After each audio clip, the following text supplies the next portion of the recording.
Cab Calloway biography. 1907 to 1994.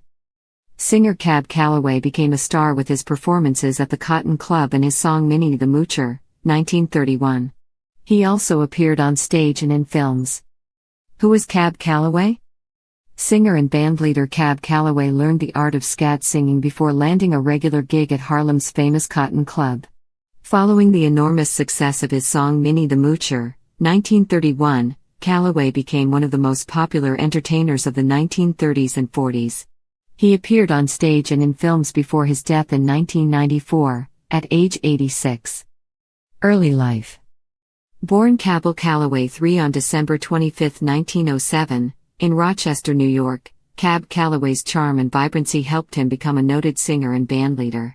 He grew up in Baltimore, Maryland, where he first started singing, and where his lifelong love of visiting racetracks took hold.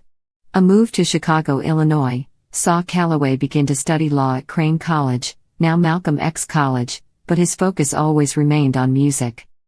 While performing at Chicago's Sunset Club, Calloway met Louis Armstrong, who tutored him in the art of scat singing, using nonsensical sounds to improvise melodies. In 1928, Calloway took over the leadership of his own band, the Alabamians. Ready for the next step in his career, he headed to New York the following year. Minnie the Moocher. In 1930, Calloway got a gig at Harlem's famed Cotton Club.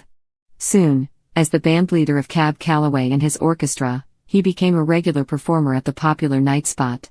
Calloway hit the big time with Minnie the Moocher, 1931, a #1 song that sold more than 1 million copies. The tune's famous call and response hi to Heidi-ho chorus, improvised when he couldn't recall a lyric, became Calloway's signature phrase for the rest of his career. Songs and film appearances. With other hits that included Moon Glow, 1934, The Jumpin' Jive, 1939, and Blues in the Night, 1941, as well as appearances on radio, Calloway was one of the most successful performers of the era. During the 1930s and 1940s, he appeared in such films as The Big Broadcast, 1932, The Singing Kid, 1936, and Stormy Weather, 1943. In addition to music, Calloway influenced the public with books such as 1944's The New Cab Calloway's Hepster's Dictionary, Language of Jive, which offered definitions for terms like in the groove and zoot suit. Calloway and his orchestra had successful tours in Canada, Europe and across the United States, traveling in private train cars when they visited the South in order to escape some of the hardships of segregation. With his enticing voice, energetic onstage moves and dapper white tuxedos, Calloway was the star attraction. However, the group's musical talent was just as impressive, partly because the salaries Calloway offered were second only to Duke Ellington's. The standout musicians Calloway performed with include saxophonist Chu Berry, trumpeter Dizzy Gillespie and drummer Cozy Cole. Porgy and Bess to the Blues Brothers. In 1948, as the public had stopped flocking to big bands, Calloway switched to working with a 6-member group. Beginning in 1952, he spent 2 years in the cast of a revival of the musical Porgy and Bess. In that show, he portrayed Sport in Life, a character Calloway himself had reportedly inspired George Gershwin to create. Calloway took other onstage roles over the years, including the male lead in a 1967 production of Hello Dolly, whose all-black cast also featured Pearl Bailey. Calloway introduced himself to new fans by appearing on Sesame Street and in Janet Jackson's 1990 music video for All Right, and shared his life story in an autobiography, Of Minnie the Moocher and Me, 1976. He also made more big-screen appearances, most notably in the 1980 movie The Blues Brothers.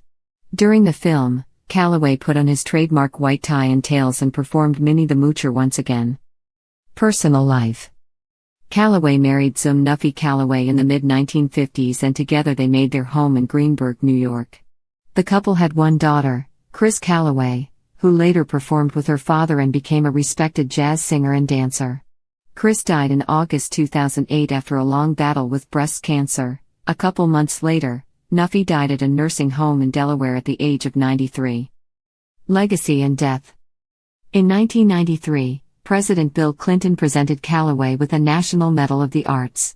Calloway's later years were spent in White Plains, New York, until he had a stroke in June 1994. He then moved to a nursing home in Hockessin, Delaware, where he died on November 18, 1994, at the age of 86.